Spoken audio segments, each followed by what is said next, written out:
Welcome everyone to the battle between the two Uzbek grandmasters, Uzbek number 2s Javokhir Sindarov with the white pieces and Uzbek number 3 Nodirbek Yakubboev with the black pieces. The first game ended in a draw. This is the second one, and Javokhir opens the game with 1 e4. Nodirbek responds back with the solid e5 here. And in the first game, it was quite intense between these two players. They are not here for short draws. Knight to c6. What will Javo play here? Maybe bishop c4, maybe bishop b5. He goes knight to c3. He's going for the 4 knights here with knight f6, and that's generally considered very even when you play the pawn to d4. But bishop to b5 played. And here we have many different lines. You can go bishop b4. He goes knight to d4, a very interesting move. Attacking the bishop here. Bishop c4 leads to this very drawish line after bishop c5, knight e5. But he goes knight takes d4 here, Sindarov. E takes d4. And pawn to e5. This sharp line that is played where, white has this slightly doubled pawns on the c file. So here e takes f6. Now interesting to note that if you try to win a pawn with c takes d2, bishop d2 and queen f6, it's actually very much better for white because of the lead in development. So he takes, queen takes f6, and white takes d takes c3. Now this line can be quite harmless but also has some venom in it. The main move here in this position is bishop c5. And he plays it, threatening a mate. So two moves for black. One is castles, the other is queen e2. He goes for short castles. He could also have played queen e2 in this position when queen e7 is playable. And now black usually short castles in this position. Like, this is the main way to play. But you can see that Nodirbek Yakubboev thinks for 9 minutes and plays c6. This creates a very interesting moment where the king is a bit weak on e8 and goes queen h5. Very interesting move by Javokhir. He's like, if you take here, I'll take on c5. He plays pawn to d6 now is maybe possible. Pawn to d5 means queen d5, you have to deal with this move, although it's fine for black. He goes pawn to d6, defending his bishop. And now Sindarov, okay, bishop g5 is playable here, but then you have queen g6, which is safe. So he comes here with, he's about to make his move. And he comes back with bishop d3. He's eyeing this, so you can't castle. g6 would be met with queen h6, which is very strong. So h6 becomes the only move here. Yeah. Very nice. h6. Now no bishop g5 business.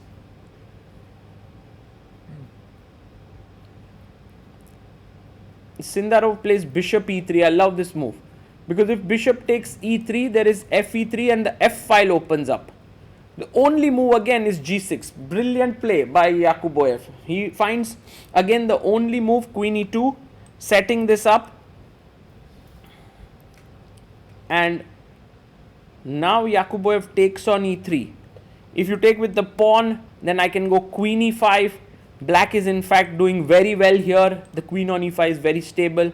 So queen takes e3 check.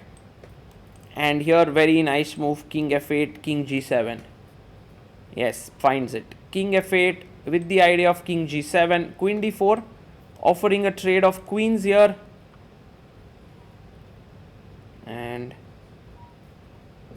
he offered a draw, but I think Sindarov told him that, we have to make 30 moves there. And so king g7 played. And now rook e1.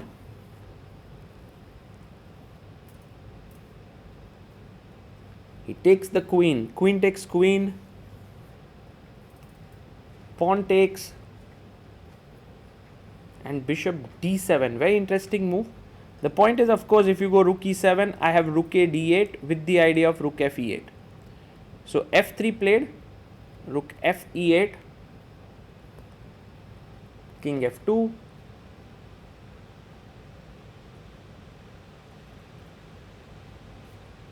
rook takes rook,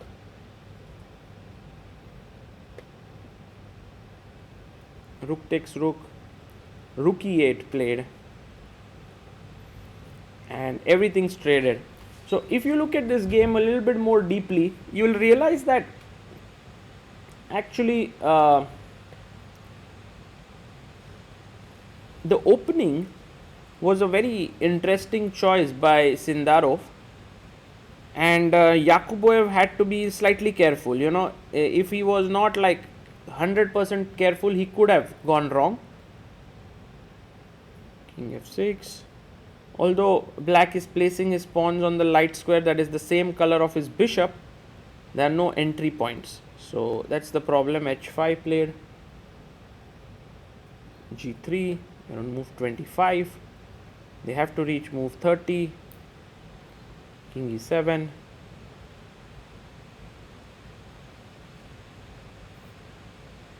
And now pawn to c3.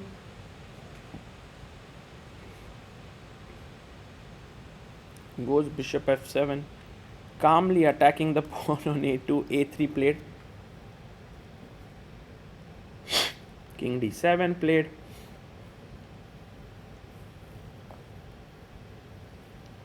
and now players just going to repeat. They could make threefold repetition.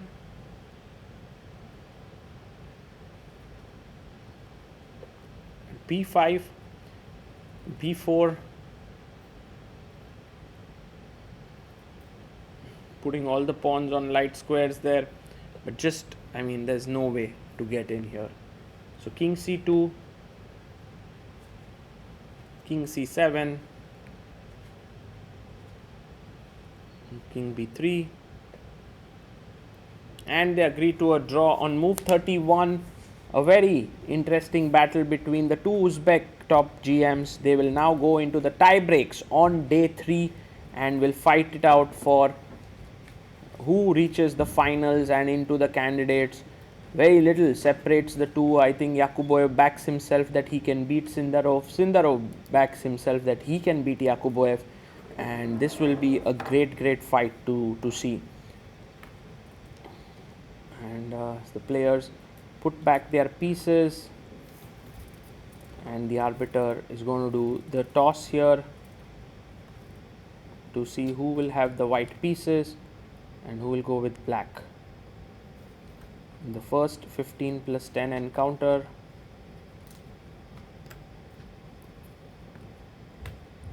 they're just making the toss there.